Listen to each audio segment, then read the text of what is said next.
Terang aja lu. Lu ditarget kaum globalis dan negara pendukung globalis. Lu pastilah ditarget sama pejabat yang negaranya diokupansi sama globalis. Lu Westphalian sih, udah gitu lu terang-terangan lagi ambil posisi tersebut. Itu adalah kalimat dari guru besar filsafat kampus Kenamaan di Jawa Tengah ketika berkomentar tentang akun YouTube Bosman yang dibungkam. Ternyata alhamdulillah balik lagi dengan persyaratan yang ketat. Sahabat tahu apa itu Westphalian? Istilah bagi orang atau pemimpin yang mengambil aliran nasionalis seperti Bung Karno misalnya, tokoh di Indonesia. Westphalian itu muasal lahirnya sistem demokrasi. Westphalian anti monarki atau anti kerajaan atau elitis, di mana sampai sekarang kaum nasionalis memang anti elitis berkuasa mutlak atau anti segelintir manusia mengendalikan seluruh sisa manusia hajat hidupnya. Westphalia Treaty atau Perjanjian Westphalia di sebuah tempat saat ini adalah wilayah Jerman di abad 17. Tahun 1648 perjanjian tersebut. Perjanjian ini adalah hasil kongres diplomatik besar sehingga menciptakan sistem tatanan politik baru di Eropa Tengah yang kelak disebut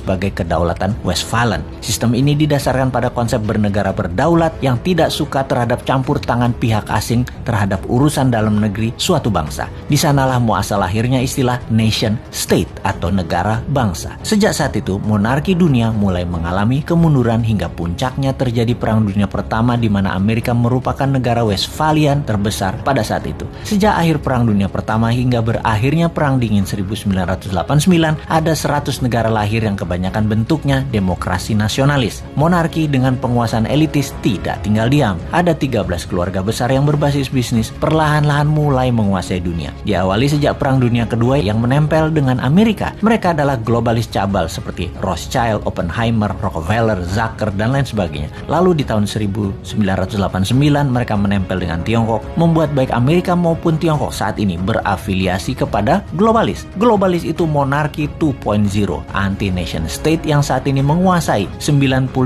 data manusia kaum globalis itu. Bagi globalis cabal, mereka tidak mengenal istilah negara atau bangsa lagi. Bagi globalis, yang penting adalah nomor kependudukan dan nomor sertifikat. Kontrol dan monitor seluruh data umat manusia adalah tujuan mereka. Kita, kaum New Mind, menentang keras dan sangat berlawanan dengan pemahaman globalis cabal di mana kita adalah kaum patriotis nasionalis. Ini kita deklarasikan berkali-kali. Inilah yang membuat sosmed YouTube Bosman harus dibungkam karena jangan-jangan memang pejabat 20 tahun terakhir Indonesia merupakan kaki tangan globalis atau terkena pemahaman globalis termasuk oposisinya. Ide nasionalis dibangkitkan oleh New Mind ini sesungguhnya dan sungguh ini menjadi ancaman. Bener deh, oleh globalis, nation wealth, sebuah wilayah untuk kekayaan rakyat bisa diambil oleh mereka dengan atas nama world wealth, kekayaan dunia untuk dunia. Padahal kekayaan aset suatu negara ya milik rakyatnya seharusnya. Itu kalau rakyatnya pinter dan mentalnya nasionalis. Kalau rakyatnya dibodohin, rakyatnya melihat aset negara diambil asing yang didukung pejabatnya, dikatakan bener aja tuh tindakannya. Ya rapopo juga. Kenapa bisa sebodoh itu rakyatnya seperti negara tetangga? Karena kuatnya narasi propaganda yang dijaga ribuan buzzer. Dan itu solusi oleh mereka. Sungguh, bagi globalis, mereka harus pegang kekuasaan, mengontrol dan memonitor seluruh dunia, sementara mereka hanya segelintir 0,1% manusia. Aslinya tuh cabalis tidak peduli di Afrika mau banyak orang mati, di Timur Tengah banyak orang mati, Taliban, Al-Qaeda, ISIS bunuh orang banyak, mana mereka peduli. Kalau perlu mereka biayai, termasuk membeli opiumnya Taliban. Mereka hanya peduli pada kekayaan dan kekuasaan alam monarki kembali lagi berkuasa. Rakyatnya susah di ujung-ujung, mati sekalipun mereka nggak pikirin, nggak peduli. Orang mati jutaan sama virus nggak peduli. Globalis itu yang penting dapat nomor sertifikat penduduk manusia dengan paksa menggunakan sistem sebuah pemerintahan yang taat pada mereka. Beda dengan kaum nasionalis yang akan meratakan kesempatan, menyamakan peluang untuk seluruh rakyat berbasis meritokrasi pejabatnya. Siapa yang berprestasi, dia yang menjabat. Ide New Mind yang pro-demokrasi, pro-nasionalis, patriotis, dan mendukung nation state beda dengan oportunis globalis yang ada di benak incumbent atau oposisi pada saat ini. Sungguh, itulah yang ada di benak mereka pada saat ini dari citra yang apa mereka lakukan. Itu aja kita bacanya. Sahabat, di ujung informasi ini, walaupun akun Bosman asli sudah kembali, namun sampai November kita slow pace belum diaktifkan karena masih diincar oleh buzzer. Terima kasih sudah mensubscribe channel Bosman Mardigo Official ini dan menyebarkan ke link sosmed dan WAG sahabat semua.